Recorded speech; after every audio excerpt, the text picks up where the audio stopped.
You all should be hearing me just about now. I know my neighbors did. All right, so we are going to hang out for a little bit, just to jawbone a little bit here. Give me 1 second here. My car likes to yell at me for not putting my seatbelt on. Yes, I break the law in that regard.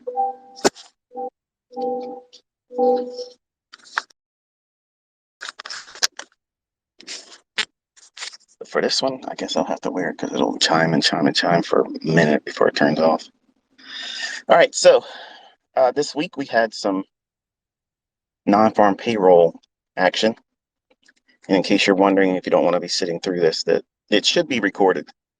So that way you guys know that let's sit here and listen to this. You can come back to it later, I'm assuming. So one of the things that come up a lot is, why do I stay away from trading on Thursday and Friday, or even the afternoon session on Wednesdays on the first week of each month? And it's only to do with the inconsistencies with the market symmetry and the things that I call a signature and price action. They will come in and out. They'll be hit and miss type setups.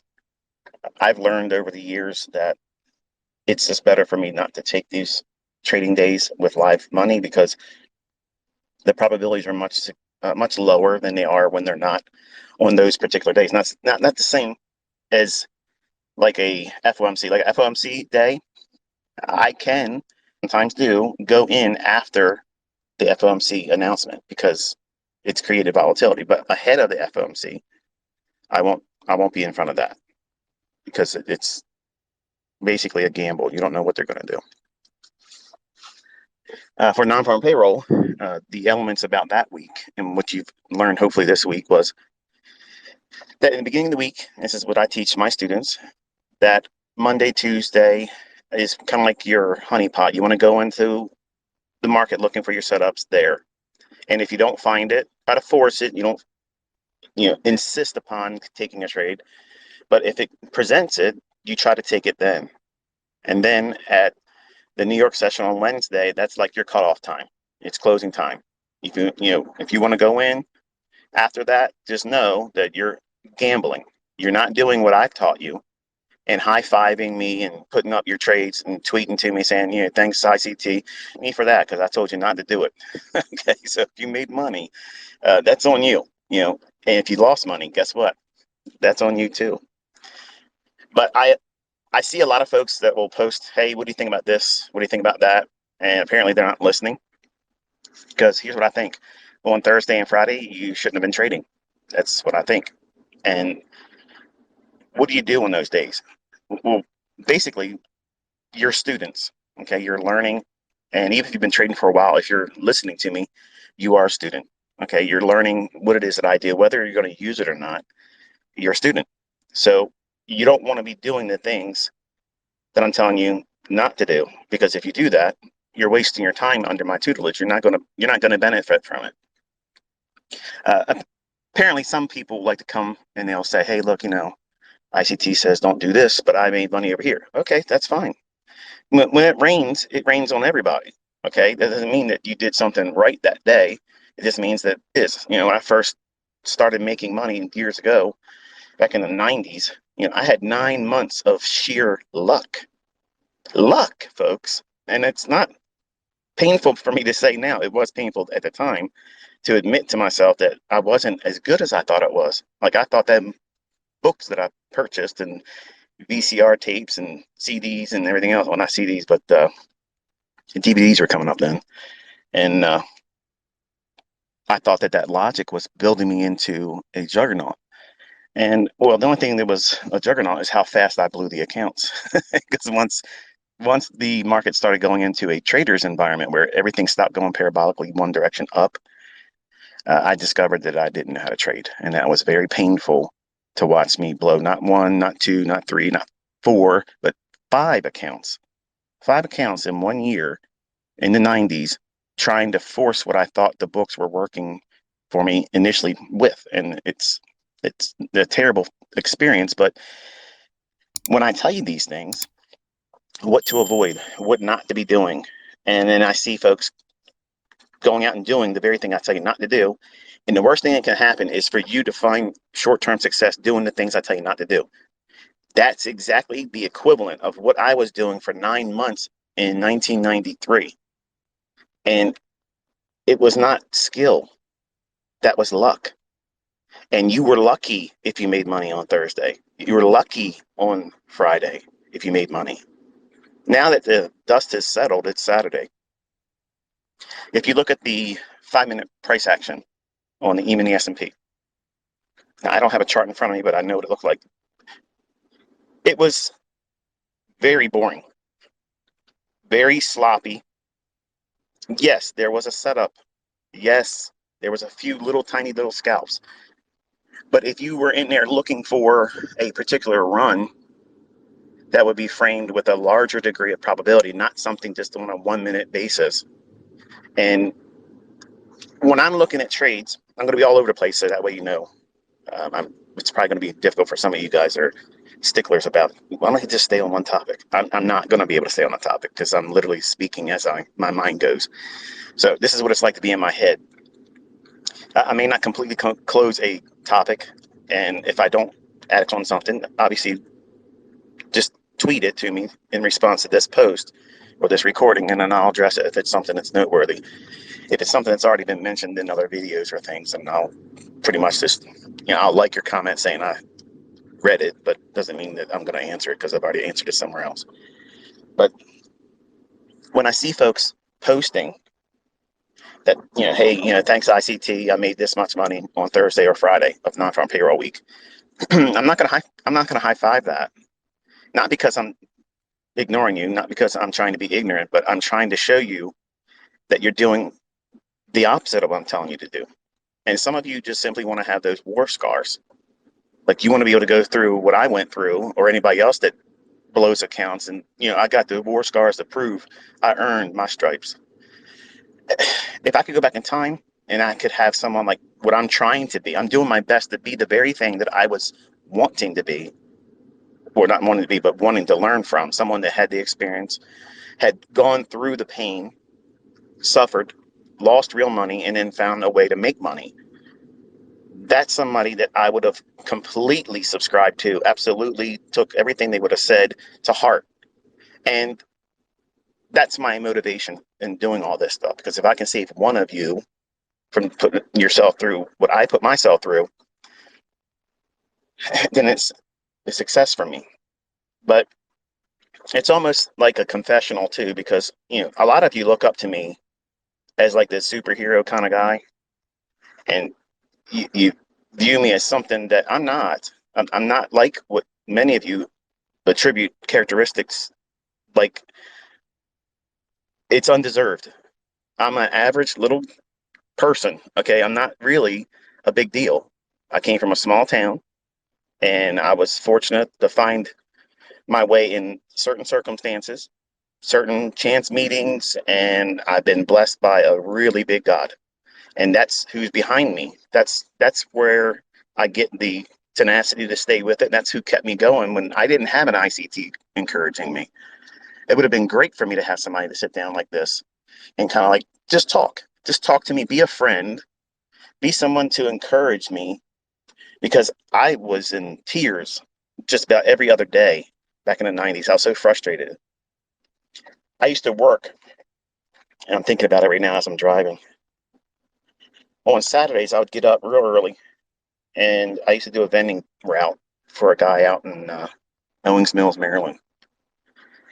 And I didn't make very much money, and you've all heard this story before, but I had to go service a nursing home on, I can't remember the name of the road. It'll come to me. Fayette Street, downtown in Baltimore. Not a really good neighborhood, and I was always wondering if I was going to get robbed, but I never did.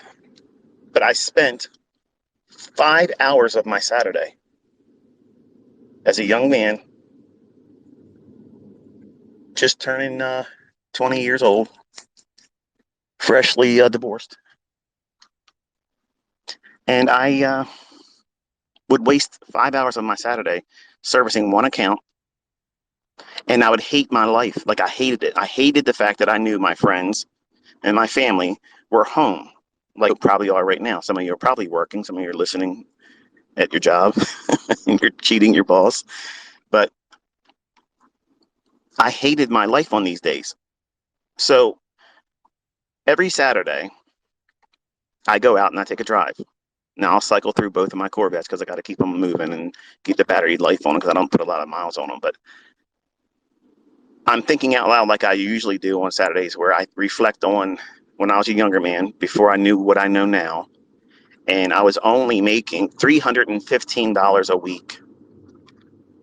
50 of it was paid in under the table in cash for servicing that Saturday account. It would take me 5 hours to get up, drive out to Owings Mills from where I lived, pick the truck up, load up the things that I need to put in the vending machines and go service it, drive down to Fayette Street, then drive back up to Owings Mills, fuel the truck up, do the whole thing. And the whole time, I'm looking at the clock thinking, I'm never going to be able to see my girlfriend on time. She's going to be upset. You know, the whole thing, every one of you young guys are thinking all the time.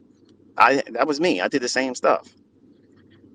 But while I was working and while I was driving to and from, I was looking for a way that I could come out of that. And I wanted to start my own vending business. Like, I was going to cutthroat the guy I was working with because he was underpaying me. He took advantage of me because his view was, and this is what happened. I was sitting in the back of the warehouse after one of my route days.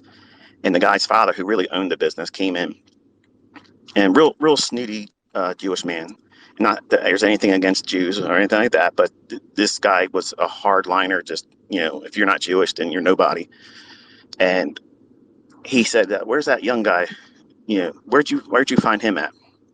Because I was always wanting to learn how to fix the machines. Like, I wanted to know everything because my intentions were, I'm going to make my own vending business. I didn't want to be an employee. I knew that when I was younger. But I heard him say, where'd you get him from? And he's like, he applied, and he was the one that kept calling, wanting the job. So, and he comes, he never misses a day. Never misses a day.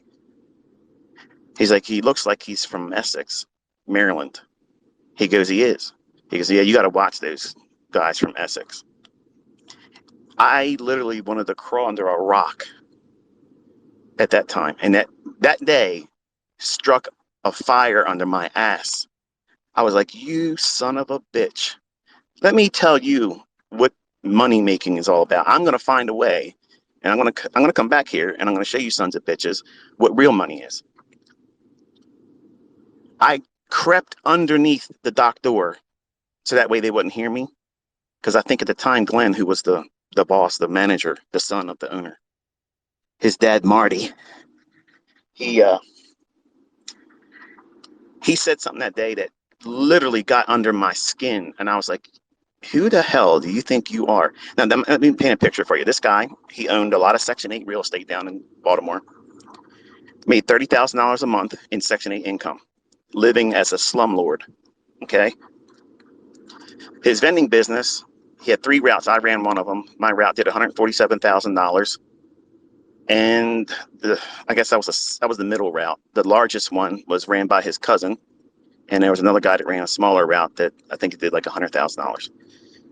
And granted, the business was 50-50. Whatever you paid, you basically made that. And then you had to take costs of any kind of employee or whatever. And we just simply got really dirt income. That day, when I went home, I talked to my uncle. And this is why I believe college is a scam. Okay. And I say it all the time. College is an absolute friggin' scam. I went to school after high school, did all the accelerated learning, all the additional things. And I was very high in math, science, and computer programming and operations. I was into all that stuff. When I was in 6th grade, I was making my own programs, making my own video games. Okay. It is what it is. Now, today, all the programming languages that are available, I don't keep up with it because I'm not trying to be a computer programmer. I'm not trying to be an employee, and I could care less. But that day when I came home and that employer of mine offended me without knowing that he offended me, obviously I couldn't quit because I needed the money. But I talked to my uncle, who was a University of Maryland graduate in finance and business management. And I said to him, I said, what would you do if this happened? And I explained what I just told you. And he was like, what did I ask? Like, did you say anything to him? I said, no, I was embarrassed. Like, I mean, I'm from Middle River, which is across the street basically from Essex, which is down the street from Dundalk, Maryland. Okay. And they are like the armpits of Maryland. Okay. Like, as far as like white trash, like that's the areas where you see it from. And I can say that because I came up from it. So a lot of good people live in there and they still do. But generally, you get the Rough Riders from that area. And some folks that are from this area, when they hear me talk, they can hear, like when I say use, like that's a slang that you can basically tell if somebody's from, Middle River, Essex, Dundalk, that vicinity. We all have that kind of vernacular, that little uh, accent. But my uncle told me, he said, you just got to get yourself a good education and just pursue what you were in school for. I said, I don't want to do it. Like, I don't want to do it. When I got out, I couldn't get a job with all the programming. I couldn't do it. I studied COBOL, CICS, Pascal, Basic, C++, and I didn't want to be in the video game making. Like, I didn't want to do that. At the time, the visibility, and I was really wrong. I didn't see that as a industry that would have been growing because I watched it transform so much from like Atari 25 or 2600 when I was a kid. We all have PlayStation and Xboxes now, but when I was a kid, it was Atari 2600. Like, you weren't it if you didn't have that. Okay. So I've watched all the transitions and I was like, I just think it evolves too fast and I just don't see myself being able to do that. But I was wrong in that regard because if I would have gotten into game making, I probably would have done well. But, and I know this probably has nothing to do with trading, and some of you are like, man, get to the point. The point is you all ask how I think and interpret and how I got to where I am and how do I get through all the struggles. Well, this is one of those struggles that lit a fire under my ass. A boss literally basically said that I was trash. Didn't say the words trash, but that's what it is. So when I talked to my uncle that day when I came home, because I actually lived with them, I rented a room and board, $50 a week. And I told him, I said, Uncle Stan, I'm mad. Like, I'm pissed off at this guy. Like, I want to go back and tell him off, but if I do, he's going to fire me. He's like, well, the best way to live well is, I'm sorry, the best revenge is to live well. You just go and do something better for yourself. And then when it's time, leave.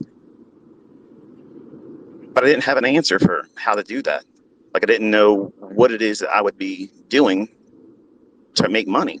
Not that I was making a lot of it under them, but I spent an average of 13 hours a day doing that garbage job and listening to his lies saying, I'm going to make you a route manager one day and you would be $500 a week. Now, $500 a week back then in 1990, what, 91?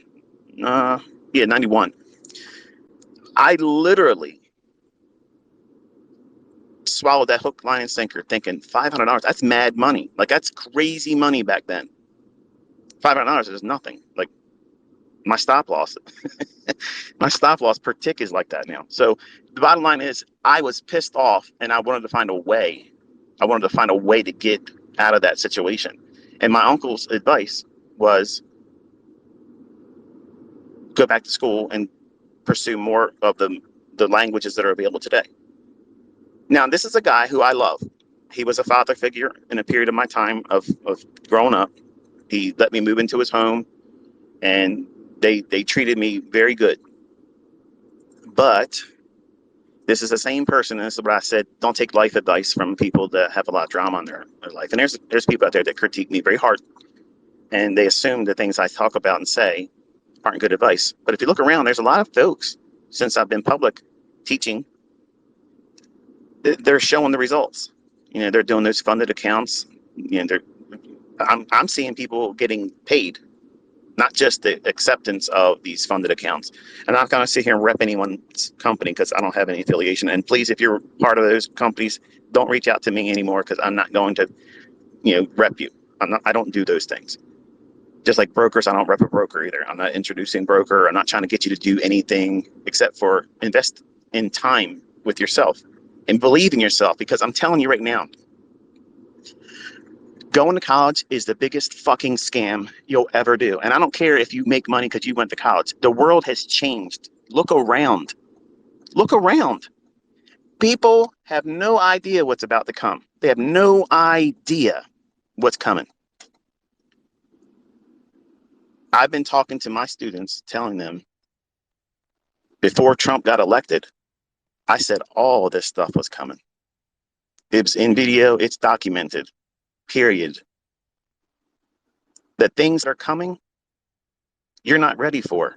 Your job is not guaranteed. Your boss thinks the same way about you, like I just described my old boss when I was a young man.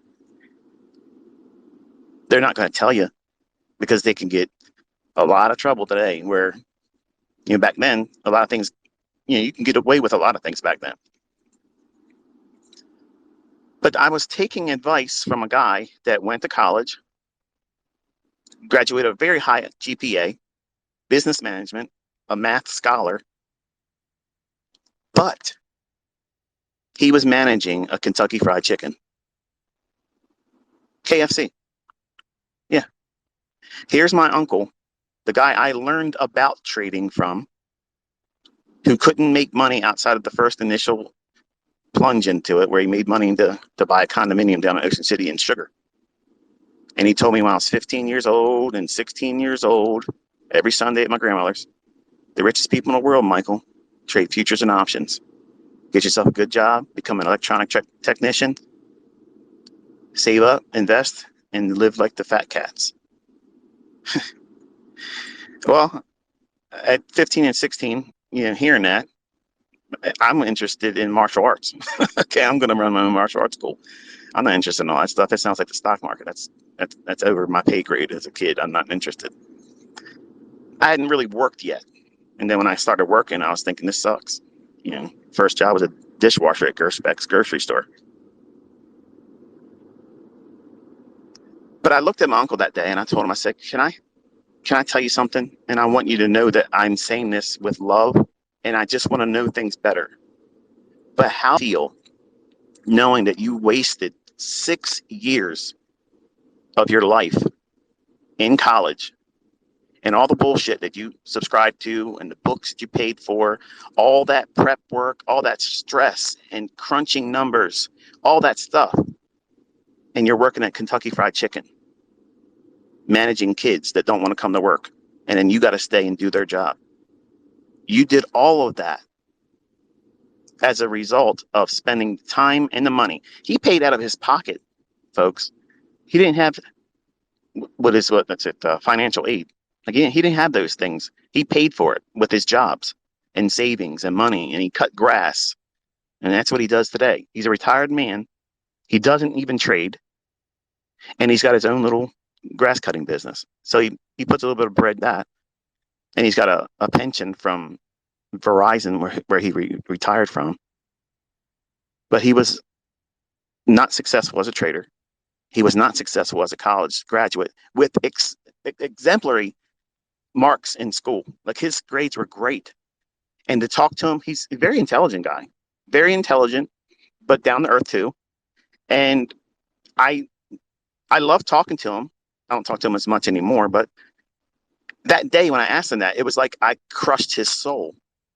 And it was not my intention, folks. It was not, that was not my intention.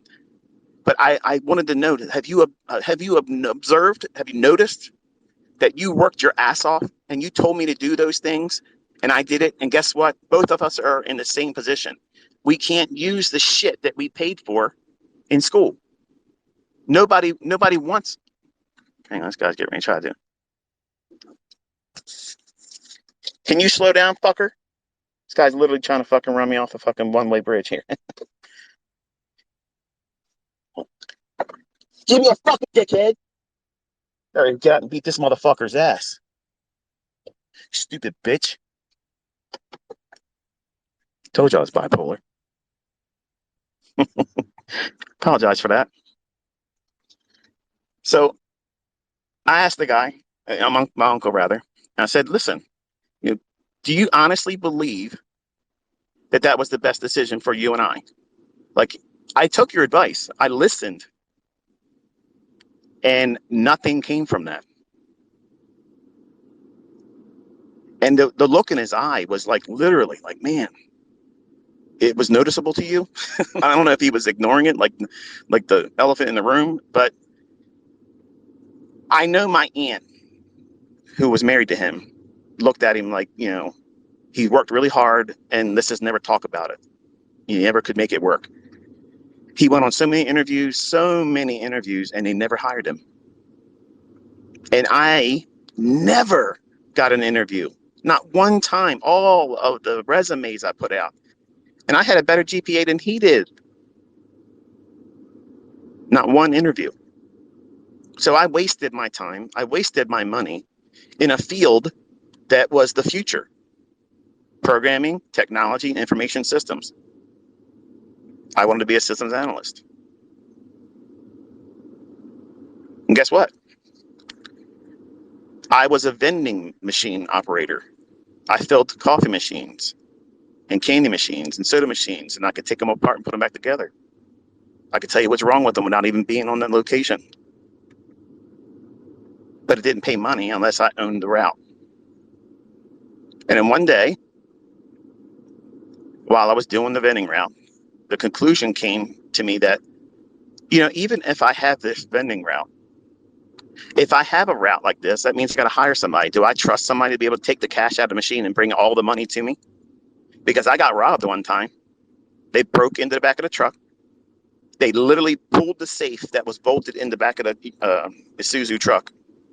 They ripped the whole safe off the back truck that was bolted in, ripped the whole entire thing out. And when I came out of the site to put the remainders and the stale stuff that I take out of machines, and I saw the door ripped off and the safe missing, I was gutted. I'm like, the first thing it came to my mind was, they're going to think I did it. That was exactly what I thought. Why did I think that? Why would I go to that conclusion immediately? Because of that piece of shit that you got to watch those guys from Essex. And I've been honest. I haven't even missed a day. I've never missed a day. I came to work all the time. But these people stole that cash, and I literally was ashamed that it happened on my route. Like, I could have somehow prevented it. I couldn't have. I was inside doing the service on the machines. So I sat there for 10 minutes trying to figure out, how am I going to work up the courage to call in and tell my boss that I just got robbed. Thankfully, not at gunpoint or anything like that. But I had to sit there and wrestle with, hey, this is what it feels like to be violated. I've never experienced something like that before. I've never had that moment where something was taken from me and it wasn't mine, and that makes it even worse. But when I called in,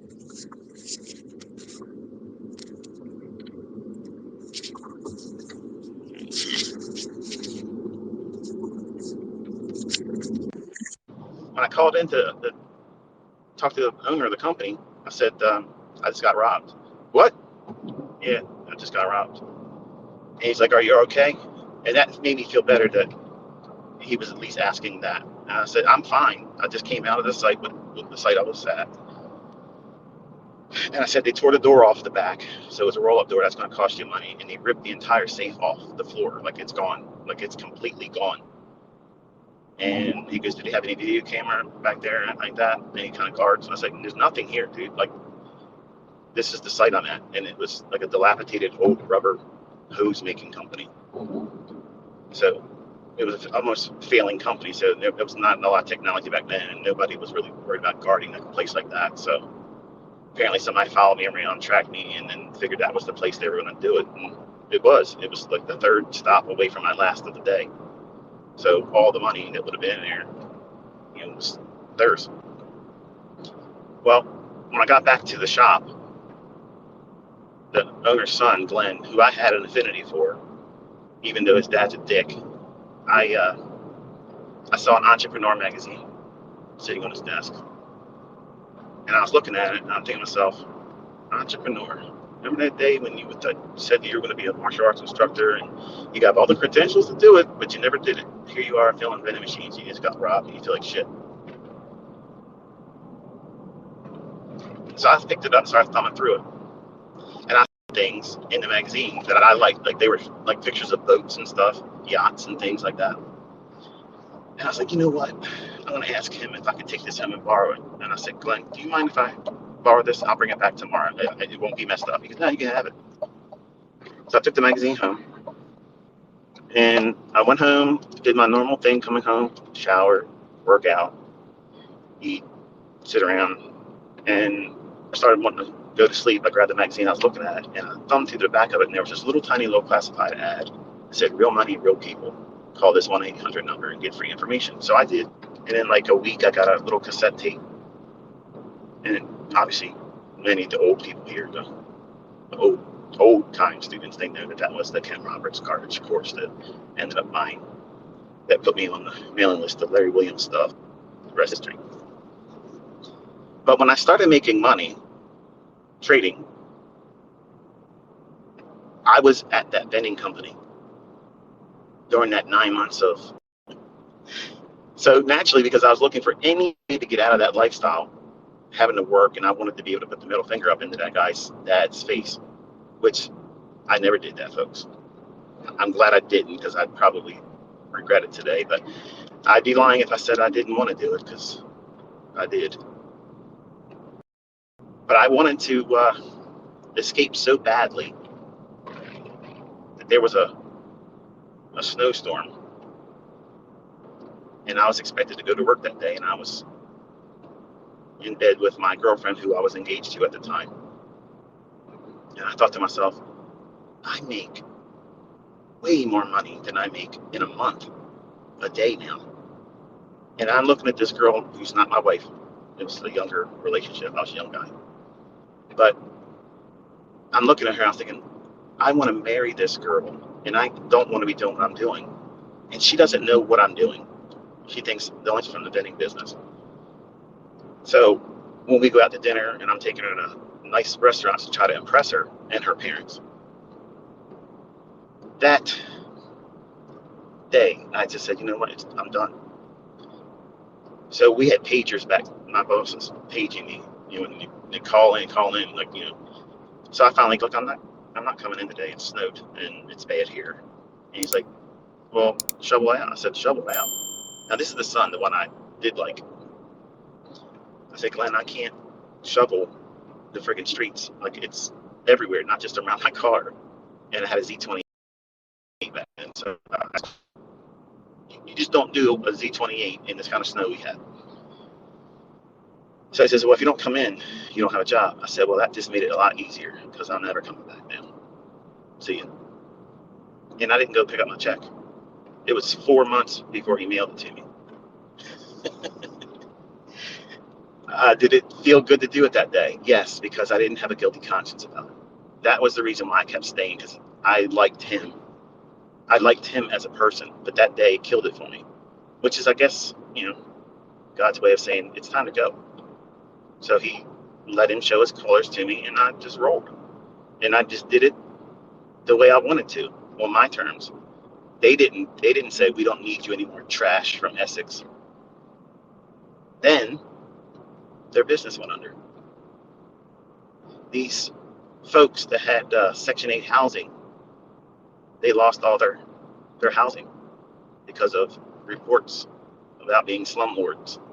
So all their wealth and things that made them feel rich and such, they don't have it anymore. But I look at myself every Saturday, and it sounds venomous the way I'm saying it now. It's only because I'm talking to you like you're in the car with me right now. And I'm reliving these painful, emotional moments that were real. These are not made up things, folks. I garbage, okay, just like all of you do.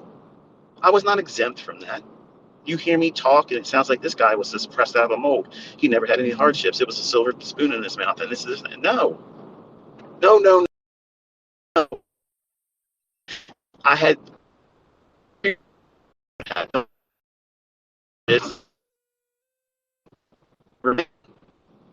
knew when I was younger,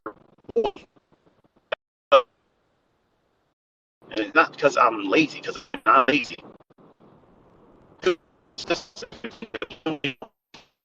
People listening, how can you recognize me?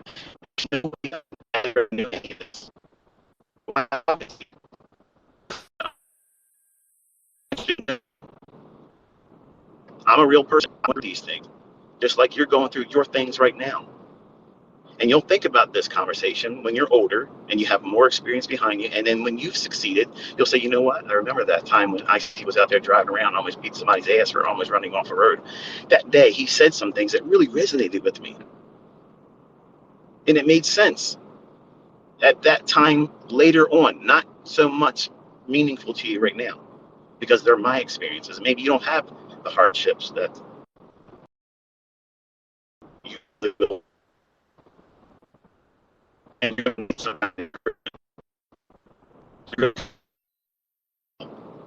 this is temporary. Don't let other people around you look down on you and make you think that that's where you're supposed to be. No, you are not where you are right now. You found me because you were supposed to find me. We crossed paths because you are expected to use what it is I'm teaching. You didn't find me by chance. Do I ever advertise? No. You ever seen any ads? Nope. No coupon codes, no special deals, no deadline. If you don't do it by this time, that's all garbage. That's people that need to sell. I don't need to sell shit. And when you taste what it is that I'm selling, it's real. And then when it's given to you for free, that's treasure. Look how many people are literally energized now. They're able to see it. And all it took for them is to literally engage. Take me for my word only on the basis of test and see if it's true. It costs you nothing but time. If I'm a fraud, if it doesn't work, you'll know right away. I didn't have that, folks. I didn't have those things. Hang on.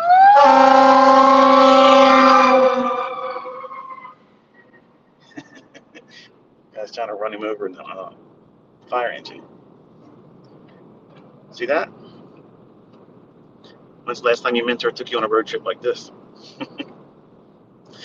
Almost had cops show up. So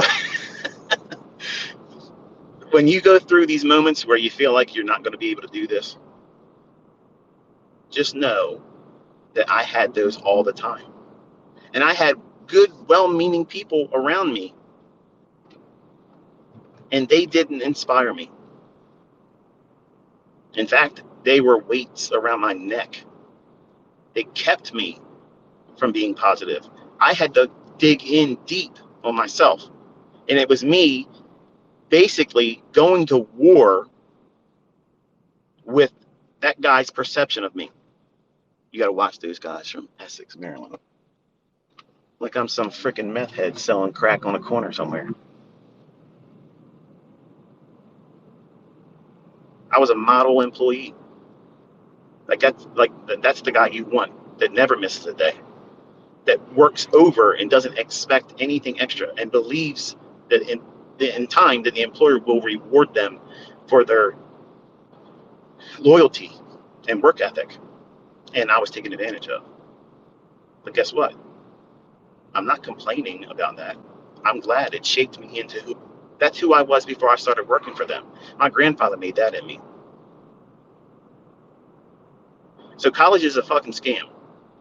It's a scam. You will not go to college now, get a career, making a high degree of income with a great degree of consistency and longevity, because your business is not guaranteed to you. What did 2020 show you? The rules have changed. There's a second one here.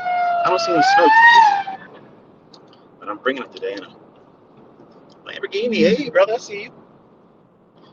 Um,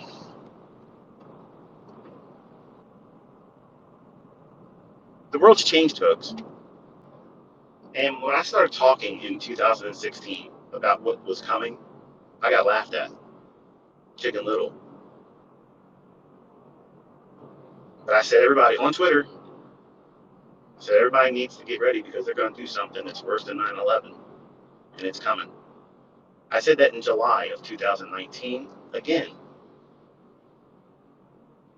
And in October, I said it also. And then he started censoring my posts on Twitter, and that's the reason why I left. I did not get run off the Twitter because guess what, brother? I'm right here. Bring your shit. I'm right here waiting. Everybody can talk to me. Everybody can say what they want to say, and I'm right here to answer all of that.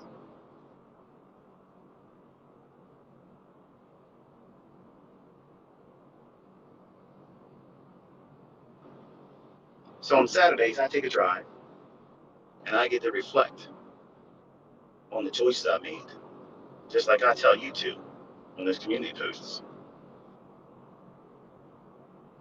You got to look back and think, where have you been? What are you doing right now? Where are you heading? Are you still on? Are you still on task? Have you lost your bearings? Are you lost? Do you even know what you're doing?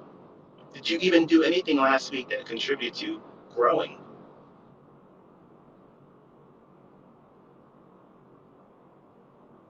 It's not just watching videos. It's not looking at tweets and community posts. It's you rolling your sleeves up and getting out there and getting dirty in it, doing it wrong, and learning from that.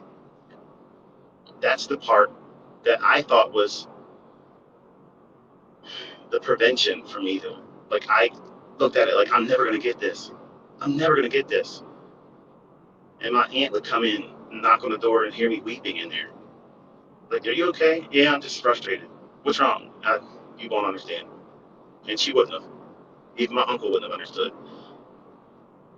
Because I was trading live money, doing trades that I could not really realistically afford.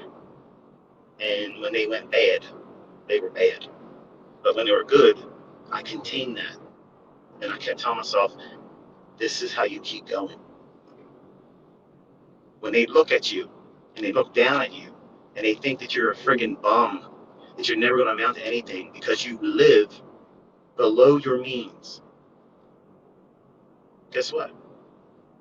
They don't know the real you. They can't see the real you. The real you is that person that knows that you don't have it yet right now. You know it right now. You don't have your power to do it yet, but you know you're getting there. And you're not going to take no for an answer. You're not going to be right. No one's going to convince you that you can't do it. No one's going to sell you an idea that's going to distract you and prolong the process. You know that you know that you know. Once you get that mindset, that's what's needed. You need to be doing that. Once you arrive at that point, it's just a matter of time, folks.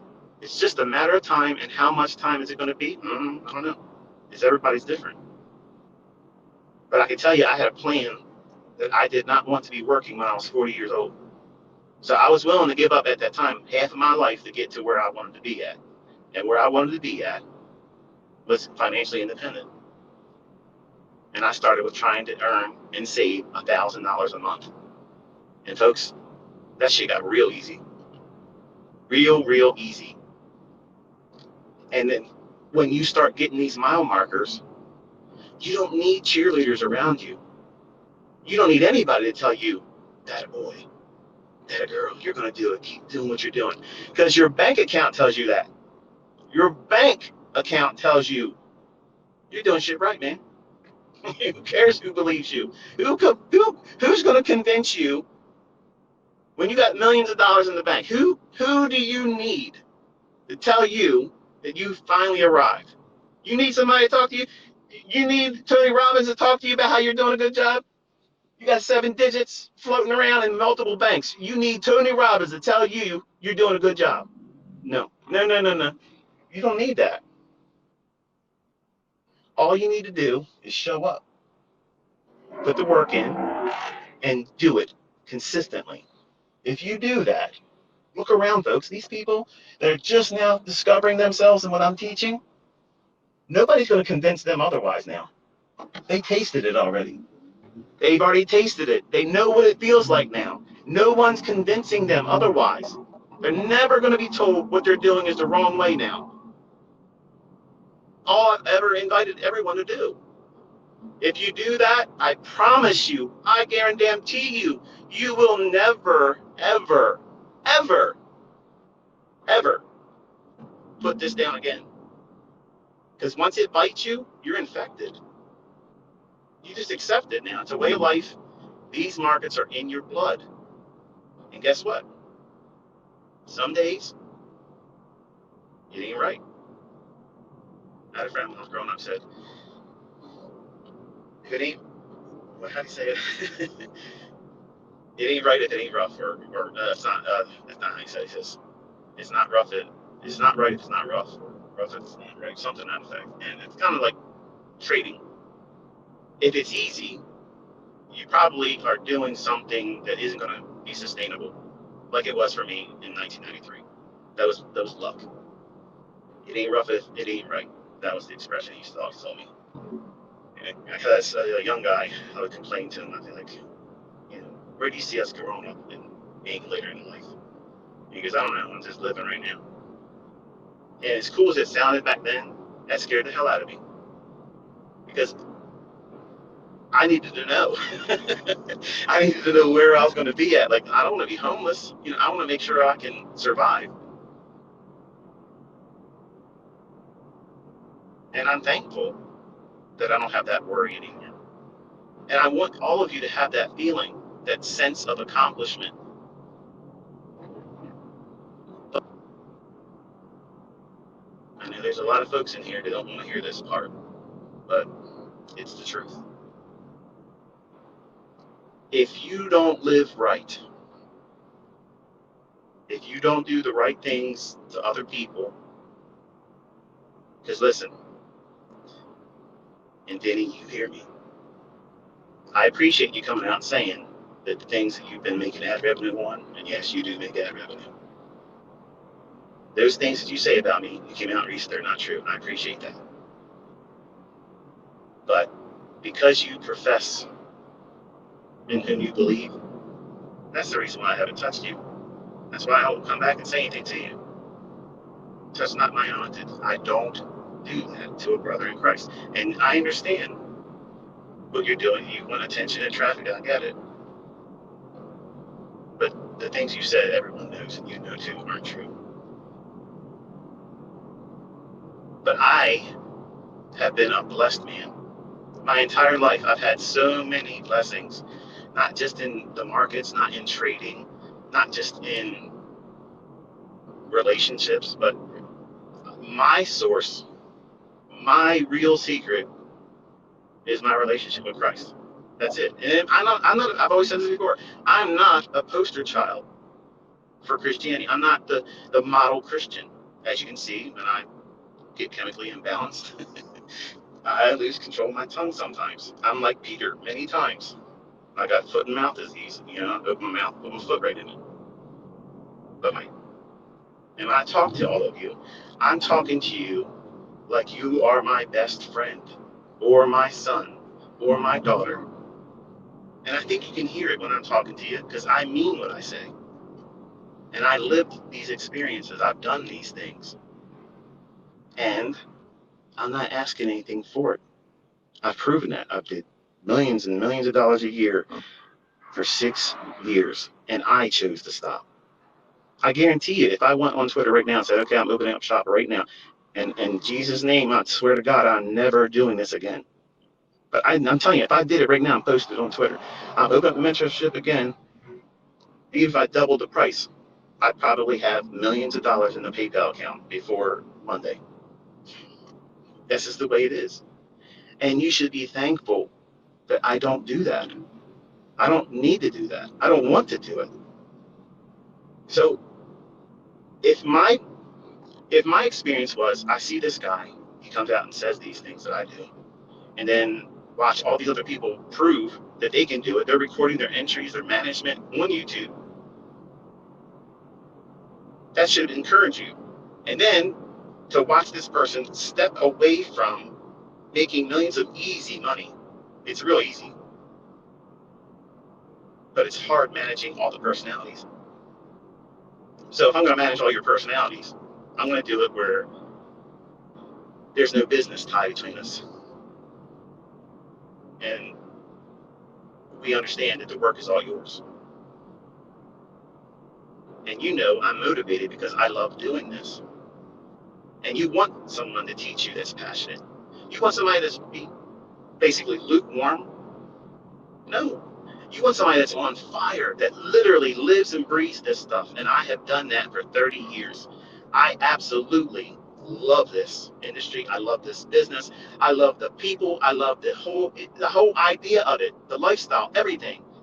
And it isn't about Lambo lifestyle. It's about peace of mind, knowing that I don't need your friggin' paychecks. I don't need to ask for permission if I can go on vacation. I'm going to tell you how much money I'm making this week. You aren't setting a limit on how much money I'm going to make. That's a mindset that nobody can understand or appreciate until they live that. And I'm trying my damnedest to do that for all of you. I'm providing the tools. I'm blazing the trail for you. All you got to do is keep up with me. Just keep up. That's all you got to do. Show up every day. Do the things I'm telling you to do, and don't do the things I tell you not to do. If you do those things, I promise you, you will get this. And once you have it, it's yours. Nobody can take it from you. Nobody can say you aren't going to amount to shit. You're going to be just like the rest of us, working shit jobs. Because guess where that came from? An uncle in my family. Well, he was digging graves in Holly Hill Cemetery when he retired. I'm digging graves on the people on the other side of my trades. Like it or don't. This is the way it is. I'm going to have analogies that make it seem like it's a sport. That's on you. But I've always looked at this as war. It's always been war. Because I've wrestled with demons inside me as a young boy. And that's what motivated me. I didn't have a hero. I didn't have a mentor. I didn't have a guy that could sit out here and encourage me and talk about something before it happens and it unfolds precisely week after week after week. You guys are fortunate. And I'm blessed to be that person for you. I love it. I love it. So in a lot of ways, I guess God prepared me to be this person because I had to go through a lot of this stuff to understand and appreciate what it is that you're in a mentor. And you may not even realize what it is you're looking for until you see me. Once you taste this kind of way of learning, there's no other way of doing it. It just makes sense. If I tell yourself here, stop there, you've learned nothing but to trust my decisions. But if I take you to the chart and I say, look, here, if it's above where we are, I'm biased. I'm looking for the need to go to that level. No, there's a learning in that. How many times have you seen me call something and it didn't come to fruition? Not many.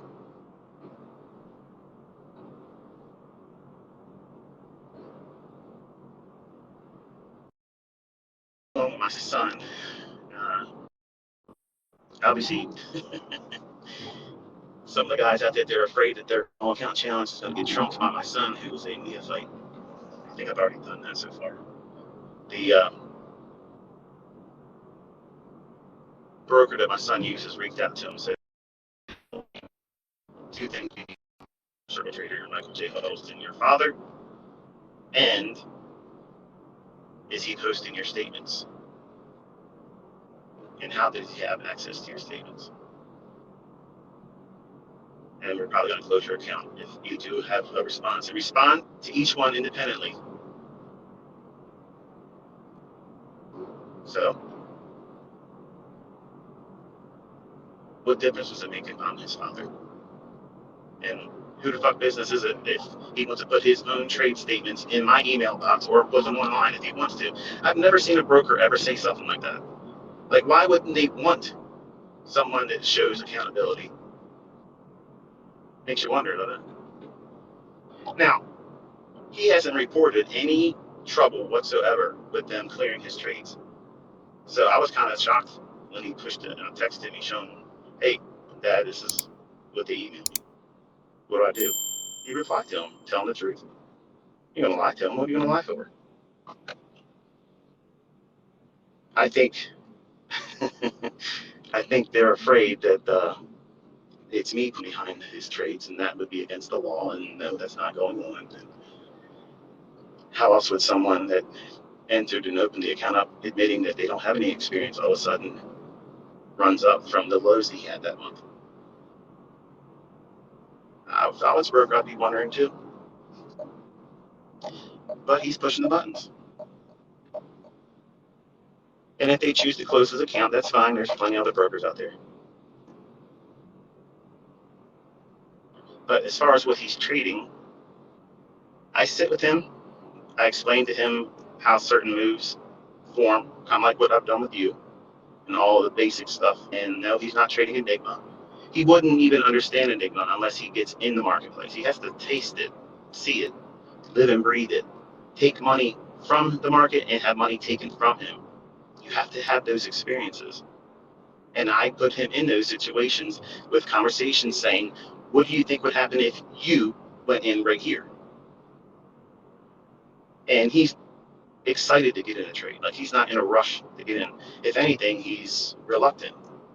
So I know what he's afraid of. He's afraid of getting it wrong. In my eyes, he doesn't want to fail.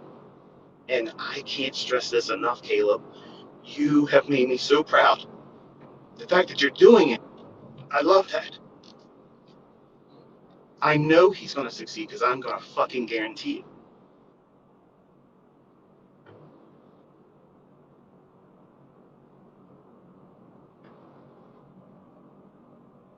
But it's hard for me to him because he wants to walk in my sight flawlessly. And I don't expect that of any of my kids. And when you have kids, or if you have them, you know what it means to feel that. They can't they can't do anything wrong because they're your kids. They make bad decisions, but they're still your kids. But with this, I have waited so long for this. And I'm pouring my everything to him. And I don't want him to be fearful of losing.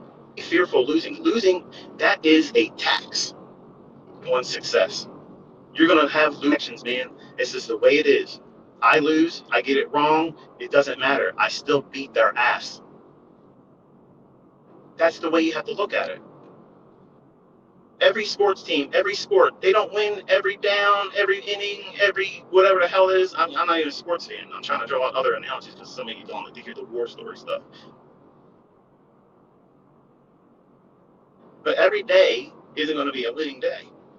And I want him to understand that if he does this and he has a losing day,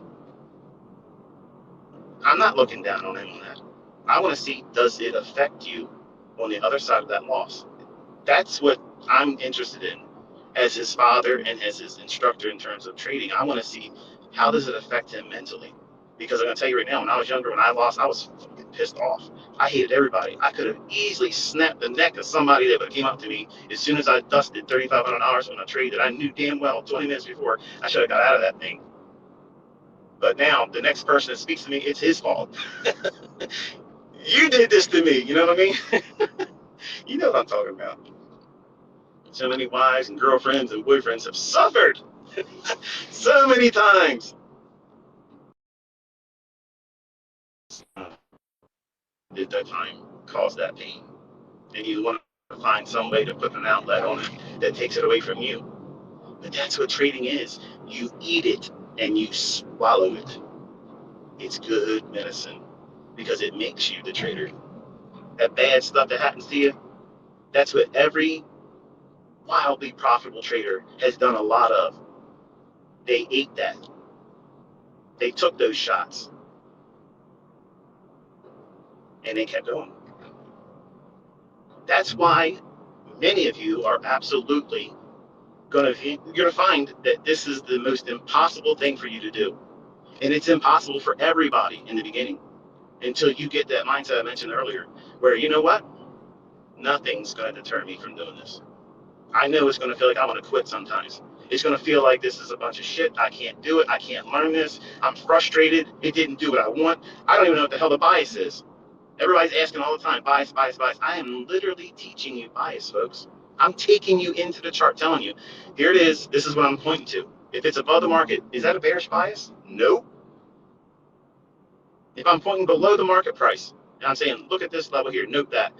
Is that bullish? No.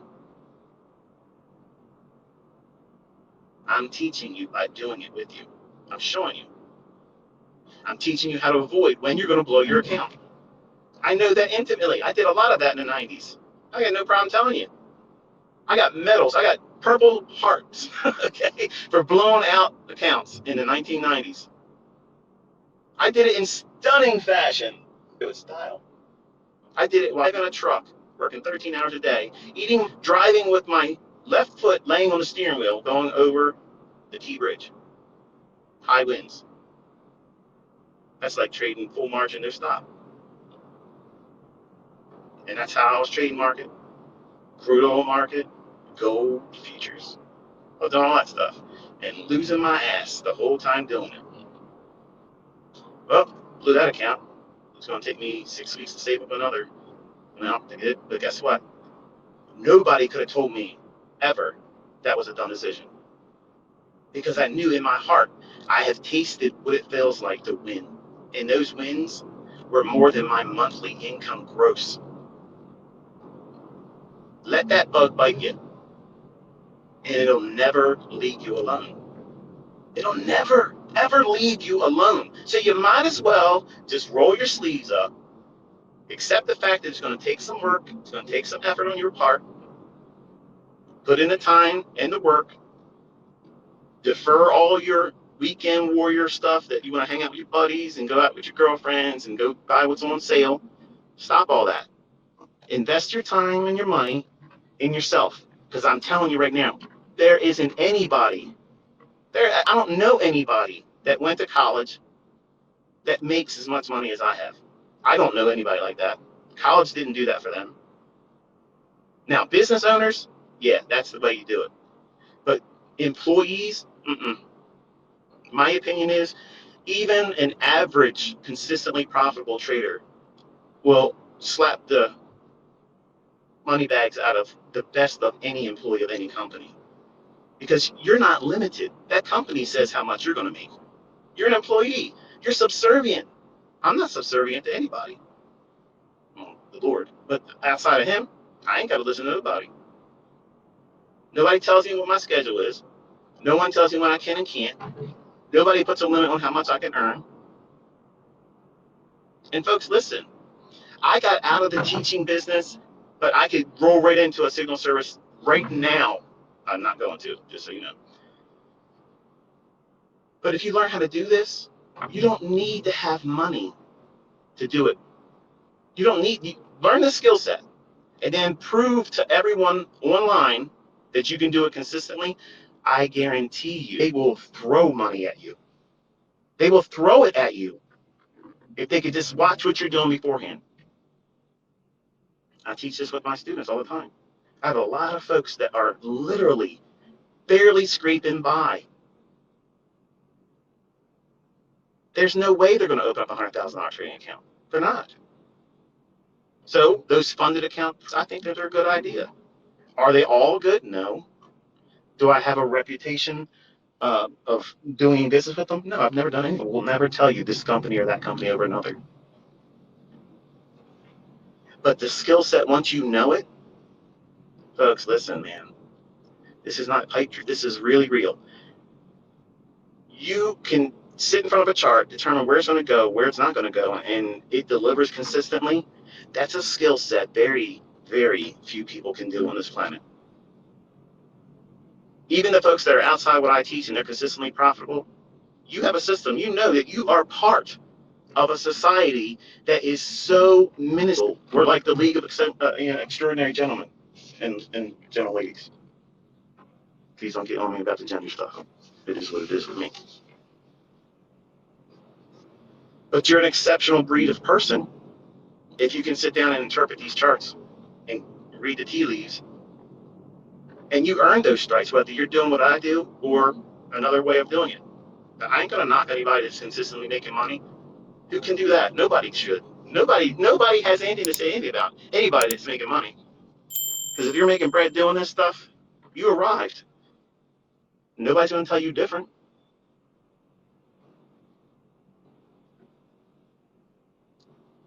So I drive around on Saturday and I think about how I'm gonna improve my son.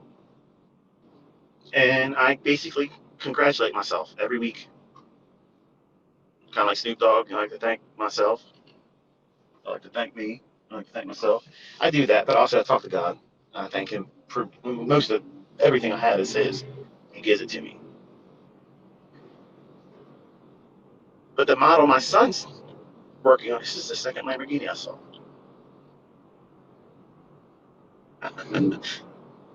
Yeah. There's a green one earlier when I said it, and I was a late one there. I'm up here by Rushtown Road. I took the same drive up to the Krispy Kreme that the private investigators that never got paid follow me around. I got to twist the knife when I can, folks. But I talk to my son a lot about what he wants to do, like where he sees himself. Now, he obviously knows that we can live way, way more affluent than I do.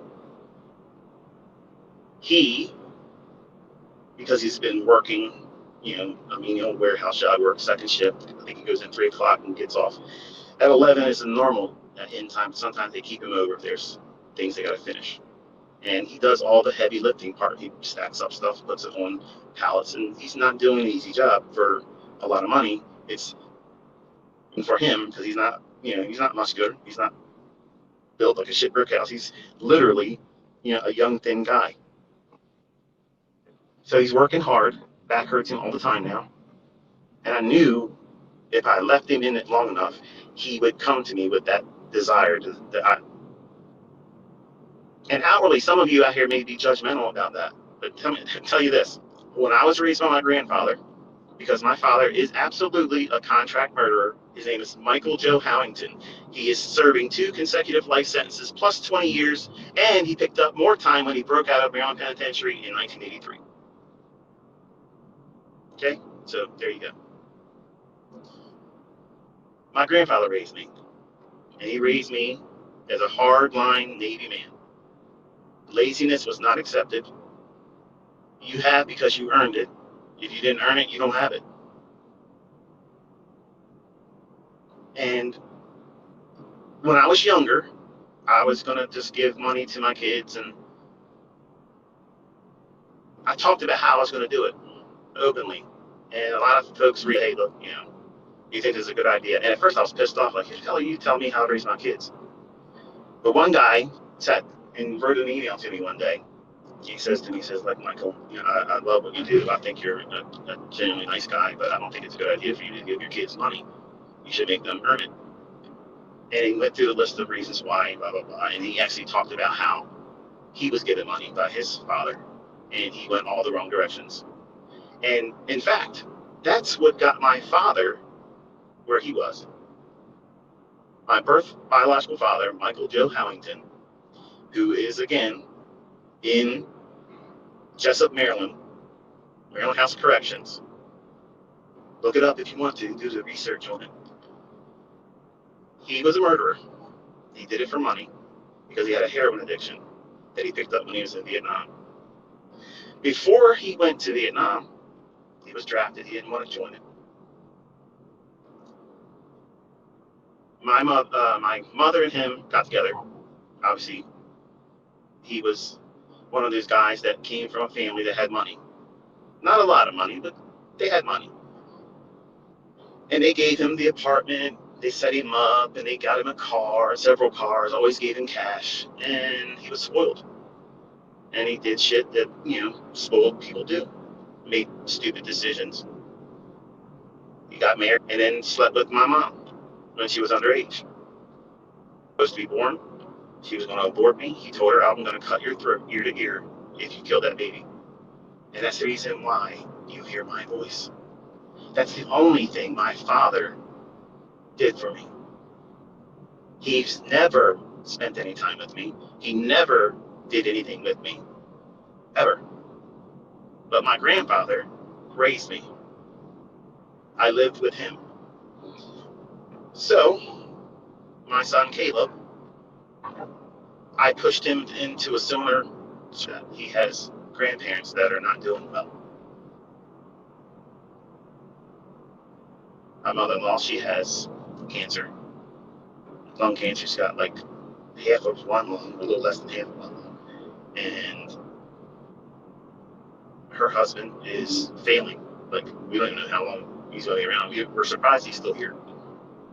So my son does two things. He lives with them to help them in many ways, like a hospice. Not that they're on their deathbed, but he does a lot of things for them that they can't physically do. And he works his second shift job when they are resting in the evening time. So for the assholes out there that try to judge my parenting or my kids, none of my kids are profitable, successful millionaire traders that I'm about to make money. My oldest son, he invested in crypto, made a little bit of money last year, and I told him, get out, please listen to me, son. Nope, just the way it is.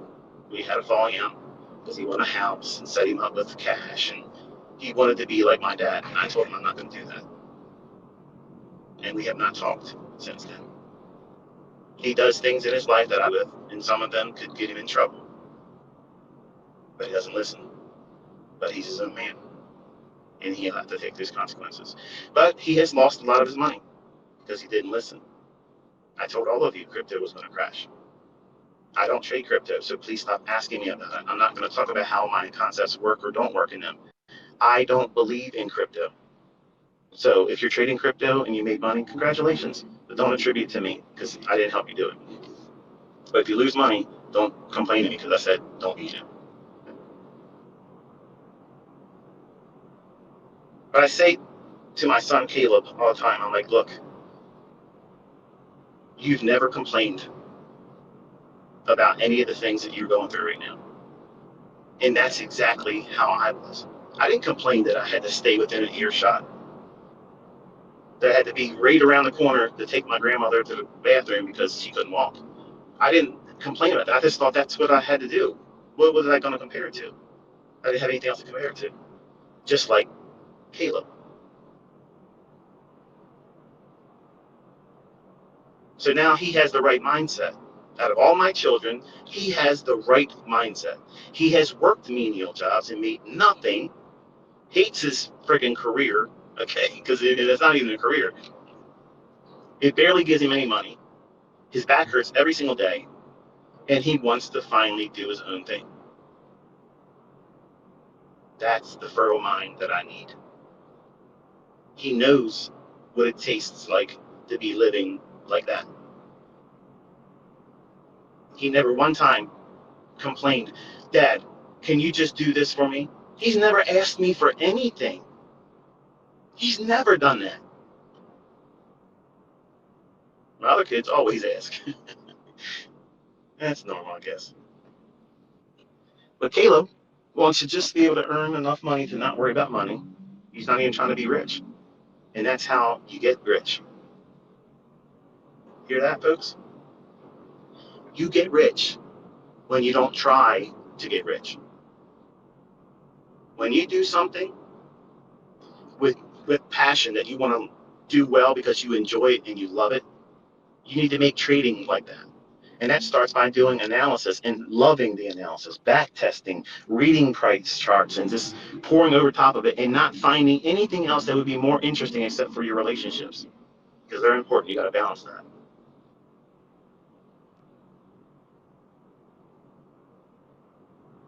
I'm going for a while. I'm going to wrap this up here in a couple minutes. But I asked him, I said, I think you're in the right mindset now. I think you have got to the point where you're matured. And I think if you sit down with Dad and literally watch the charts with me, I show you certain things, I believe you'll be able to do this. But I need to make sure that you bring your own personality into this. So character, and to describe him, he's socially awkward. He's introverted like I am. But if he's comfortable with, like me, I'll just go on and on and shut up. Never. Okay, I stop talking when I'm asleep. He's the same way. But if he's not comfortable, he won't speak at all. And that's how I am. If I don't know something about something, I don't talk about it. I don't, and my kids will tell you that, though. If dad's not talking about him, we know he doesn't know anything about that because he's not saying anything. But if it's about work, the Bible, God, or anything like that, I can talk and talk and talk and talk and talk and never run out of anything else to say. And it's I don't know, that's the way I'm wired. He's like that. He doesn't have a lot of friends. He's got one friend. That's how it was when I was younger. I had one friend, Sean. He, my son Caleb, he is not confident in himself, and he's unsure about a lot of the decisions that he's going to make, and channels that into his charting ideas. He doesn't want to do it wrong in front of me. So what I'm focusing on is fixing those issues, and it won't be an easy fix. It's probably going to take the rest of the year, if not longer, to overcome that. And you probably know what that feels like. Is even if you're trading the smallest of leverage, you don't want to be wrong. Not because you're in front of your father, but because being wrong sucks. But you need to have someone to remind you that being wrong is part of this, and it doesn't end your career. It doesn't stop you, folks. It does if you over leverage and you over trade and you just go crazy. Yeah, those individual incremental losing positions will take you out of the game. That's what I was teaching you this week. This is the kind of week every single month that will do that to you. If you push too hard, you'll lose your account. Look through the tweets. Staying Friday. Regret. Not a lot of them. I mean, most of them is like, this is great. This is great. Yes, that's awesome. But there's people in here that say, I wish I would have listened to you. And that's the person I'm talking to right now. I'm not talking to the person that already knows my stuff works, making money. You're not my audience right now. I'm talking to the folks that are on the fence or about ready to throw in the towel and say, I can't do this. No, you can. And you're not going to quit. It is bitching.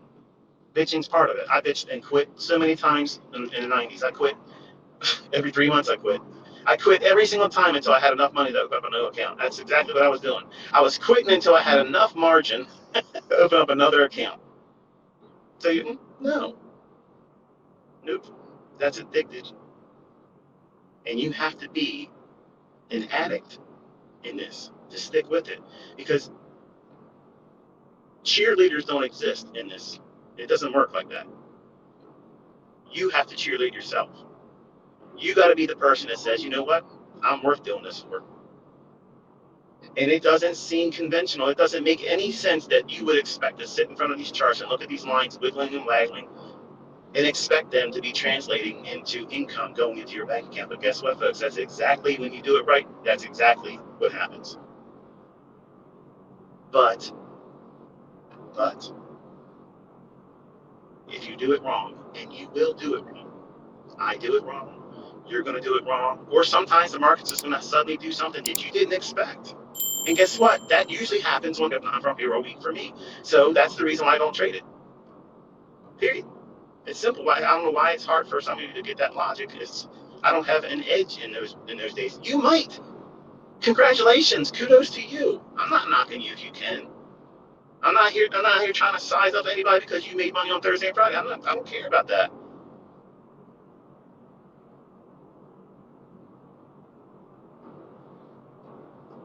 But my son,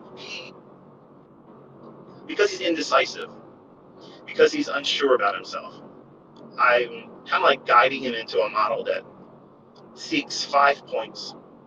And again, I gave an example. Someone asked him on Twitter, and I replied to it earlier this morning. What does that mean? And I said, he wants to trade just the E-mini S&P, which, because he's already tasted NASDAQ, and it moves a little too quick for him. Doesn't like that fast movement. He'll like it later on. But right now, ES is a little bit more subdued. but it can be wild when it needs to be. But 5 points in the morning would be like buying it 41 even or 4100 on the even S&P, and then having a limit order to sell it at 4105. So you would get 5 points times $50 on one contract, $250. So I'm trying to give him a model that repeats that once in the morning, the afternoon. He's going to be going in every single day looking for it, but it has to have certain rules and expectations. And once we settle in on that, I promise you, I will share what it is he's doing, because I'm going to tell you what he's made with it. So it's not a demo account. Okay. If we have to use a different broker, and say AMP closes his account, I'm going to make their statements that he gave me. I'm going to give him the form with me to show him anyway. So they're not stopping that. Okay, but to keep his account open and let them sleep at night by not posting it while he's trading with them, then he won't do it.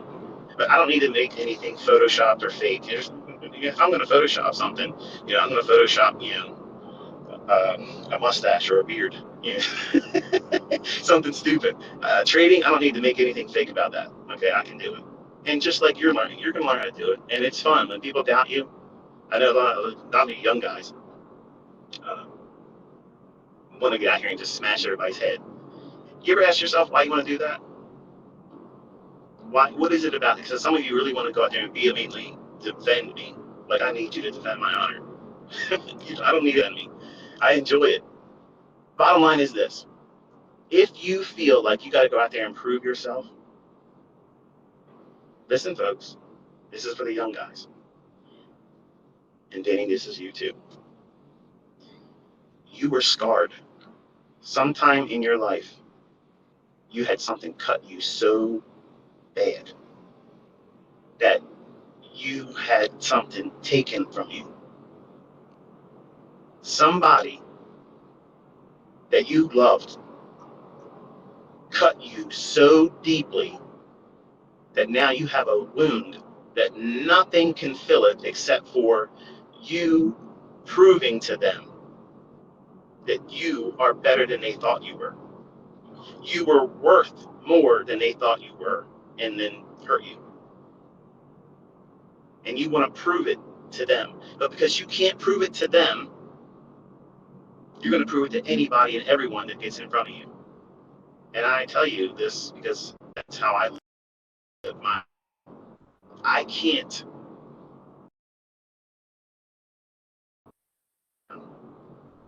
wait to see him again and embrace him and tell him, I missed you.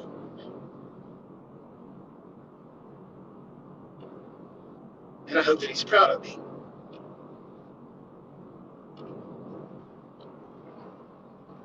I hear his words every day in my head. And it was hard growing up under him because he was strict. But it shaped me into who I am. And because I can't satisfy that urge to prove to him that he did good on me, when I was younger, I flexed on everybody. Everybody for it. And I'm about to turn 50 in a couple weeks. And it's weird when you start looking at that age. And some of you young guys don't think it's going to happen to you anytime soon, but it's quick. It gets here real quick. You start looking at things differently, and things don't matter like they feel like they matter for you right now. I can get out here and do all kinds of things, folks. But when you're done doing it, payout isn't nowhere near as much as you expected it to be. And the bottom line is this: nobody cares. Nobody cares. So really, you're just doing it for yourself on reasons that aren't really worth it. So if you're in trading to prove your self-worth to somebody else, you're doing it wrong. You're going to do it wrong because of that. You're going to try to push too hard when you shouldn't. You're not going to follow the rules because you have a vendetta. You have something to prove. When it's a process that you have to follow, not I'm going to prove something to somebody else. No, because if you follow the process correctly, they'll trust me. If they're paying any attention to you, they'll notice it. To remind them of it. That's wisdom that comes when you start getting older. I didn't have that as a 20-year-old. I don't care what people think of me anymore because I lived my life. I lived my life. I lived my life. I've done things that no employer could have gifted me with bonuses and salaries that would ever take me to a point where I can afford things I have now. And I have a skill set that no college would ever teach you. And guess what? The institution of ICT, this college, it's free, baby. There's no financial aid needed. It's show up and put the work in. We don't give diplomas around here. Your diploma is your account growing. That's your GPA. You want your GPA to be high. You work at that. Nobody gives that to you. You earn it here. And when you earn it, nobody can take it from you. Nobody can minimize it. Nobody can make fun of it. Nobody can talk down to you at all. When, and that is what I'm trying to do with my son Caleb. Because I know I'm going to turn this boy into a savage. I'm going to make this motherfucking boy so monstrous. He is absolutely going to rip the shit out of these markets. There ain't going to be nobody that's ever going to be able to step this boy. Nobody. And I guarantee you, I'm putting my fucking life on this. My son's fucking name is going to be on the historical board of that Robins Cup, and he's going to fucking destroy Larry Williams. How about that? Caleb Huddleston is going to fuck up Larry Williams' record. You know what? I'm going to celebrate like a motherfucker. I'm going to live stream that shit. When they fucking do the audit, he's going to do it. He's going to fucking do it. And I'm going to shove that straight up your fucking asses, you motherfucking trolls. And I'm going to lug a bit of it. I'm going to be the proudest papa you've ever fucking seen. I'm going to be prancing around like a fucking peacock. And ain't a fucking thing you can do about it. You ain't going to stop it. If you think you can fucking beat him, you fucking join it. You join it. I guarantee you, you will never even come fucking close.